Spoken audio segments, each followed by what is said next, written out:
Welcome back. I am R K Jha from Mahatma Gandhi शिक्षण संस्थान दरभंगा। आज का ये video class 10 subject physics chapter sources of energy. इस चैप्टर का आज ये दूसरा सेशन है। आज के सेशन में हम डिस्कस करने वाले हैं कि types of sources of energy क्या है, फॉसिल्स क्या होता है, फॉसिल्स फ्यूल्स किसको कहते हैं, फॉसिल्स फ्यूल्स के क्या एग्जाम्पल्स हैं, और फॉसिल्स फ्यूल्स में फॉर्मेशन ऑफ कोल क्या होता है, कैसे होता है, और फॉर्मेशन ऑफ पेट्रोलियम भी हम कोशिश करेंगे। अगर ज्यादा लंबा वीडियो नहीं होगा तो आज के सेशन में बताऊंगा। चलिए शुरू करते हैं। Types of sources of energy. देखिए, अगर हम इसको हिंदी में बात करें types of sources of energy को, तो परंपरागत और गैर परंपरागत ये ऊर्जा के स्रोत हैं। परंपरागत का मतलब होता है जो ट्रेडिशनल है, जो बहुत दिनों से चलता आ रहा है, मतलब उसको मैन जो है एक लॉन्ग पीरियड ऑफ टाइम से यूज करता आ रहा है और उसका स्टॉक जो है वो लिमिटेड है। तो स्टॉक जब लिमिटेड है या कितना उसका स्टॉक है इसके बारे में मेरे पास कोई आइडिया नहीं है हमारे पास, तो हम उसको क्या कहेंगे कि वो कन्वेंशनल सोर्स ऑफ एनर्जी है। दूसरा, अब यहाँ एक और क्वेश्चन आता है कि अगर उसका स्टॉक लिमिट है तो क्या हम उसके स्टॉक को बढ़ा सकते हैं कि नहीं। तो हम उसके स्टॉक, क्योंकि उसको फॉर्म होने में कोई 1-2 साल नहीं लगता है, सेवरल थाउजेंड ईयर्स लगते हैं। तो आप कल्पना कर सकते हैं कि उसको फिर स्टॉक को भरने में संभव नहीं है कि हम उस स्टॉक को मेंटेन करके रखें। दूसरा, इसका मतलब ये हुआ कि जब हम उसके स्टॉक को मेंटेन नहीं कर सकते हैं, इसका मतलब वो एनर्जी रिन्यूड नहीं होगा, रिन्यूअल नहीं होगा। तो जब रिन्यूअल नहीं होगा इट मीन्स वो non renewable source of energy हो गया।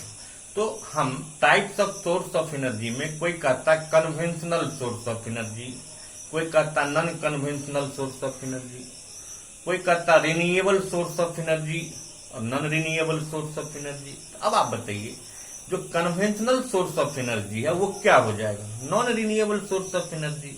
और जो non conventional source of energy है वो क्या हो गया, renewable source of. Non conventional का मतलब होता है कि जिसको अभी बनाया ही जा रहा है, जो डेवलपिंग पीरियड में है। फॉर एग्जाम्पल, विंड एनर्जी पर हम अभी काम कर रहे हैं, सोलर एनर्जी पर हम काम करना शुरू किए हैं, हाइड्रो इलेक्ट्रिसिटी कुछ दिनों से आ रहे हैं, फिर भी वो अपना लार्ज अमाउंट में यूज नहीं हो रहा है। ये सब जितने भी हैं जिसको आप तुरंत बनाओ तुरंत यूज करो, उसके स्टॉक से हमको नहीं मतलब है, वो क्या हो गया, रिन्यूएबल, मतलब non conventional source of energy. Clear. और जिसका स्टॉक लिमिट है, जिसको बनने में बहुत टाइम लगता है और ह्यूमन बींग्स उसको सेवरल ईयर से, बहुत दिनों से, लॉन्ग पीरियड ऑफ टाइम से यूज कर रहा है, उसको हम कन्वेंशनल सोर्स ऑफ एनर्जी कहेंगे। तो types of source of energy में अगर हम बात करेंगे तो आप क्या कहेंगे कि ये एक कन्वेंशनल होगा, एक कन्वेंशनल, ठीक है, कन्वेंशनल हो गया। और कन्वेंशनल को हम क्या कहेंगे, non renewable source of energy. Simple है, ठीक उल्टा चलता है।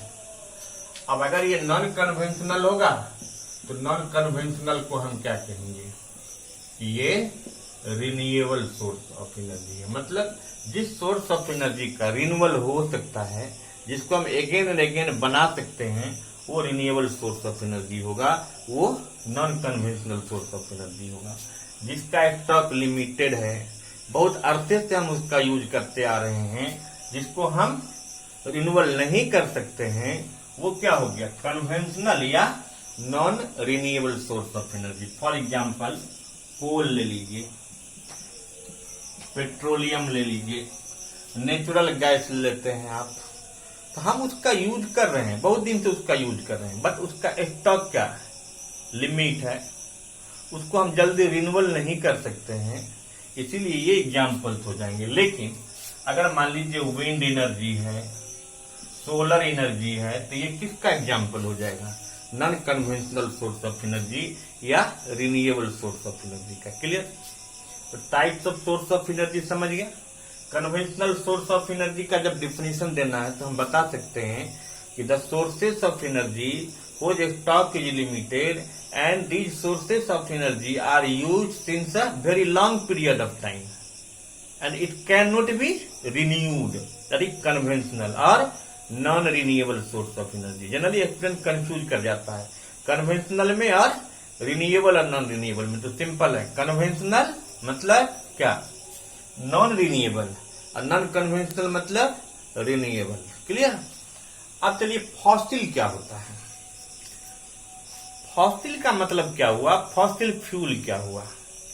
अगर हम एक मच्छर को मार दें, सपोज कीजिए, और मच्छर को मार के जमीन के अंदर गाड़ दें, तो मच्छर भी क्या, एक फॉसिल होगा। एक लकड़ी का टुकड़ा ले लीजिए, हरा है या सूखा हुआ है। अगर वो सूखा हुआ है तो डेड और डिकेड पार्ट, डेड पार्ट है लिविंग थिंग्स का, क्योंकि प्लांट्स भी क्या एक लिविंग थिंग्स है। अगर हरा है तो उसके सेल अभी जिंदा हैं, मतलब आप उसको लाइफ फॉर्म में ही क्या जमीन में ब्रीड कर दिए। तो कोई भी लिविंग थिंग्स या उसका डेड और डिकेइंग पार्ट जो deep breed under the ground होता है, उसको हम फॉसिल करते हैं। लोग फॉसिल का मतलब क्या समझता है कि कोयला फॉसिल है, कोई अगर घोड़े का अस्थि पंजर मिला तो वो एक फॉसिल हो गया। ऐसा नहीं, एक मच्छर को भी मैं मार दूं, जमीन के अंदर गाड़ दूं, तो वो भी क्या एक फॉसिल होगा। क्लियर। तो कोई भी लिविंग थिंग उसका डेड और डिकेइंग पार्ट जिसको हम डीप ब्रीड अंडर कर देते हैं ग्राउंड में, उसी को हम फॉसिल कहेंगे। लेकिन अब यह सवाल है कि अगर किसी ने एक मॉस्किटो को मार के जमीन के अंदर गाड़ दिया तो वो फॉसिल होगा, बट उस मच्छर का इस्तेमाल as a source of energy नहीं होता है, एज ए फ्यूल नहीं होता है। तो वो मॉस्किटो जो डेड पार्ट में जमीन के अंदर गड़ा हुआ है वो एक फॉसिल है, बट एक फॉसिल फ्यूल नहीं है। क्लियर। अब तो फॉसिल फ्यूल का मतलब हुआ कि जिस फॉसिल तो आप समझ गए, तो जिस फॉसिल का इस्तेमाल हम as a source of energy करते हैं, एज ए फ्यूल करते हैं, उसी को हम फॉसिल फ्यूल्स कहेंगे। इसके एग्जाम्पल्स होंगे कोल, पेट्रोलियम, ये सब जो होते हैं वो फॉसिल फ्यूल्स में आते हैं। ठीक है। और फॉसिल फ्यूल्स किसके एग्जाम्पल्स होंगे, कन्वेंशनल या नॉन कन्वेंशनल। तो fossil fuels conventional source of energy है, मतलब non renewable source of energy है। क्लियर। तो फॉसिल समझ गए, फॉसिल फ्यूल समझ में आ गया। अब आएगा कि फॉर्मेशन ऑफ कोल क्या होता है। देखिए, आप अगर घर में लकड़ी को जलाते हैं तो लकड़ी जलने के बाद आपके घर के चूल्हा में लोग चूल्हा बोलते हैं, बट मैं एक बात बता दूं कि आपको अतिशयोक्ति नहीं होना चाहिए। उसको चूल्हा नहीं इंग्लिश में कहते हैं, उसको चूल्हा कहते हैं। आप जब भी हिंदी वर्ड चूल्हा को लिखना इंग्लिश में तो लिखोगे चूल्हा, CHULLA, चूल्हा, उसको चूल्हा बोलते हैं। चलिए मैं चूल्हा ही बोलता हूं अभी। तो किसी भी चूल्हा में किसी लकड़ी को जब हम जलाते हैं तो एक ग्रे कलर का एक पाउडर जैसा मिलता है जिसको हम ऐश कहते हैं, और कभी कभी ब्लैक कलर का एक बड़ा बड़ा टुकड़ा जैसा मिलता है। अगर ग्रे कलर का पाउडर फॉर्म में अगर आपको मिल गया तो जिसको आप ऐश कहते हो, इट मीन्स उस वुड का कंप्लीट कंबसन हो गया। और अगर वो ब्लैक रेसिड्यू अगर देता है तो इसका मतलब उस वुड का कंप्लीट कंबसन नहीं हुआ है, वो और अभी जलेगा। इसीलिए कोयला क्या है, वुड का अनबर्न्ड पार्ट है। और इसका मतलब जब वो अनबर्न्ड पार्ट है, इट मीन्स फर्दर उसका बर्निंग होगा, फर्दर उसका कंबसन होगा। क्लियर। अब किसी भी चीज का कंबसन होने के लिए ऑक्सीजन तो चाहिए ना। अगर हम ऑक्सीजन को इनसफिशिएंट कर देंगे, इनसफिशिएंसी ऑफ ऑक्सीजन में अगर किसी भी चीज को आप बर्न करोगे तो कभी भी उसका कंप्लीट कंबसन नहीं हो सकता। और जो फॉर्मेशन ऑफ कोल है वो इनकम्प्लीट कंबसन ऑफ वुड का है। कैसे कोयला बना तो इसको हम समझते हैं। देखिए, आज अगर कहीं भूकंप आता है या आपको अगर ज्योग्राफी में पढ़ाया जाता है ये अमुक जगह बहुत सेंसिटिव जोन है अर्थक्वेक से related, but for your kind information आज के डेट में समझो बहुत कम भूकंप आती है। अगर हम 1000 ऑफ ईयर्स एगो की बात करें तो उस समय हाई रिक्टर स्केल के अर्थक्वेक आया करता था सेवरल टाइम्स, इससे भी पहले बहुत ज्यादा आता था। तो है क्या कि जब अभी भी भूकंप कहीं आता है तो जमीन फटता है, लेकिन हम जानते हैं कि अभी इस लैंड का मोस्ट ऑफ द पार्ट पहले आज से 1000-2000 वर्ष पहले क्या चीज से कवर्ड था? फॉरेस्ट से कवर्ड था। जैसे जैसे पॉपुलेशन इंक्रीज करता गया, लोग उस फॉरेस्ट को काट के अपना घर बनाते चले गए, डिफॉरेस्टेशन करते गए, लोग अपना घर बनाते गए। तो अगर मान लीजिए हम उन दिनों की बात करें जब अर्थ का लैंड का most of the part forest से कवर्ड थे, जब उस समय भूकंप आता था तो लैंड क्या होता था? क्रैक, फट जाता था, और उसमें जो डेंस फॉरेस्ट सब होते थे, बड़े बड़े पेड़ सब होते थे, वो गिर के उसमें समा जाते थे, और ऊपर का पोर्शन मोस्टली उसके पत्ते से, तना से, स्टेम से सब कुछ का लगभग प्राय कवर्ड हो जाता था, पानी चला जाता था। जमीन के अंदर भी हाई टेम्परेचर है, तो जब बहुत सीपेज करके अंदर चला गया वो फॉरेस्ट सब, तो उसको हाई टेम्परेचर तो मिला, बट सफिशिएंट अमाउंट में उसको ऑक्सीजन नहीं मिला, जिसके चलते उस फॉरेस्ट का इनकम्प्लीट कंबशन हो गया। अब बताइए उन दिनों में जमीन के अंदर फॉरेस्ट का अनबर्न्ड पार्ट क्या एज ए रेसिड्यू पड़ा हुआ ना, बट उन दिनों में तो हम आप नहीं थे। कितने पेड़ दबे, कितने जंगल दबे, कितना दूर का जमीन फटा था, ये तो सुनी सुनाई बात हुई, लेकिन है तो इसीलिए हम बस उसको निकाल रहे हैं, और वहां पर क्या स्टॉक है इसके बारे में हमें कुछ नहीं पता। तो वो जो पेड़ पौधे दब गए हाई टेम्परेचर बेल्ट में आने के बाद, जब उसको इनसफिशिएंट अमाउंट में ऑक्सीजन मिला तो उसका इनकम्प्लीट कंबशन हुआ, और उसमें जो अनबर्न्ड पार्ट हुआ उसी को क्या कोल कहा गया। And this is how coals are formed, coals were formed. Clear? अब एक टॉपिक और कर ही देता हूं मैं इसको, formation of petroleum. Formation of petroleum. अब पेट्रोलियम कैसे बना? अभी हम कहते हैं क्या कि सुनामी आया। आप भी जानते हो कि सुनामी क्या है? एक तरह का अर्थक्वेक ही है जो सी के बेड में होता है।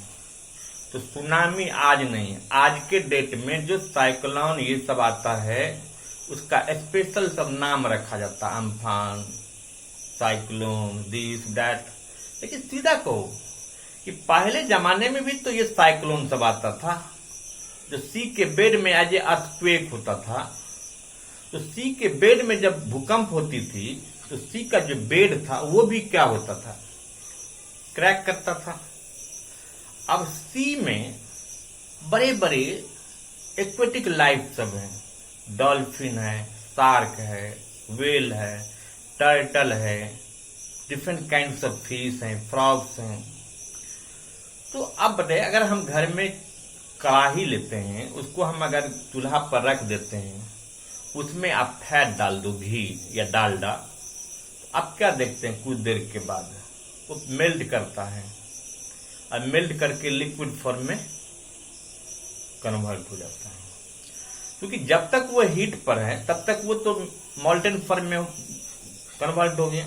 अगर फिर देखते होंगे कि अगर विंटर सीजन है, एक्सट्रीम कोल्ड रहता है, तो इवन आपके घर में अगर नारियल तेल होगा तो वो भी देखा होगा आपने कि क्या होता है? जम जाता है। तो एक्सट्रीम लो टेम्परेचर में क्या होता है? वो जमता है। तो हम लोग जो हैं, इवन कोई भी लाइफ है, तो सबके बॉडी में फैट तो होता ना, खासकर जो समुद्र में रहने वाले जीव जंतु हैं उसके शरीर में फैट की मात्रा क्या ज्यादा होता है। आप अपने घर में वैसलीन यूज करते हैं, तो आप तो उसको वैसलीन के नाम से जानते हैं, बट कभी आप गौर करके देखिएगा उस पर लिखा रहता है पेट्रोलियम जेली। तो वो भी क्या, आप जो लगाते हो ना वैसलीन, वो कुछ नहीं है, डॉल्फिन के बॉडी का क्या फैट है, उसको आप अपने लिप पर बड़ी शौक से लगाते हो। क्लियर ना? अब देखिए, अब जब साइक्लोन हुआ, सी का बेड जब क्रैक किया, तो सारे एक्वेटिक लाइफ कहां चले गए? काफी नीचे चले गए, जमीन के अंदर। अब वहां पर जाने के बाद उसको क्या हाई टेम्परेचर मिला। अब हाई टेम्परेचर में जाने के बाद उसके बॉडी में जितने भी फैट थे, वो फैट क्या हुआ? मेल्ट कर गया। वो तो मर गया। मरने के बाद भी, इवन आप अभी देखे होंगे कभी कि अगर ह्यूमन बींग्स के भी डेड बॉडी को जलाते हैं तो उसमें से तेल जैसा निकलता है, तो उसके बॉडी से वो फैट निकला। अब वो फैट तो कितने बॉडी से होंगे? डॉल्फिन से भी निकल रहे हैं, शार्क से भी निकल रहे हैं, बैंग से यानी फ्रॉग से भी निकल रहा है, टर्टल से भी निकल रहा है तो सबके बॉडी का तेल। तो वो सारा तेल जो है ना, वो क्या होता है, पोर्स रॉक जो है जमीन के अंदर, उसके थ्रू सीपेज करके एक लार्ज डिपोजिशन बना लेता है। उसको हम कहते हैं क्रूड ऑयल, उसी को हम कहते हैं पेट्रोलियम। अब आप देखिए, पेट्रोलियम में क्या सब है? डिफरेंट बॉडी के फैट मिले हुए, इसलिए वो एक मिक्सचर है। अब क्या है कि फ्रॉग के बॉडी से, जो समुद्री फ्रॉग जो है, उसके बॉडी का जो फैट है उसका मेल्टिंग पॉइंट कम होता है। अब जो डॉल्फिन होगा उसका कुछ उससे ज्यादा होगा। इसीलिए जब आप उसका फ्रैक्शनल डिस्टिलेशन करते हैं पेट्रोलियम ऑयल का, इसीलिए अलग अलग मेल्टिंग पॉइंट पर अलग अलग प्रोडक्ट आपको निकलता है। आपको डीजल मिल जाता अलग टेम्परेचर पर, केरोसिन अलग से मिल जाता। खैर वो सब अभी हमको नहीं समझना था, हमको ये समझना था कि फॉर्मेशन ऑफ पेट्रोलियम कैसे होता था। एक्चुअली फॉर्मेशन ऑफ कोल और फॉर्मेशन ऑफ पेट्रोलियम भी दोनों सेम कंसेप्ट पर है। कोल में पेड़ पौधे क्या होते हैं, दबते हैं, जिसका इनकम्प्लीट कंबशन होता है। और फॉर्मेशन ऑफ पेट्रोलियम में जो है ना, वो एक्वेटिक लाइफ जब सीपेज करके हाई टेम्परेचर बेल्ट में जाता है, तो वहां से उसके बॉडी से फैट क्या मेल्ट करके निकलता है, वहीं लार्ज डिपोजिशन तैयार करता है। उसी स्टॉक को हम लोग क्या पेट्रोलियम कहते हैं। And this is how petroleum were form या आर फॉर्मिंग। क्लियर? इस तरह से हम आज के सेशन में इसको देखेंगे, फिर आगे हम बताएंगे। Thank you.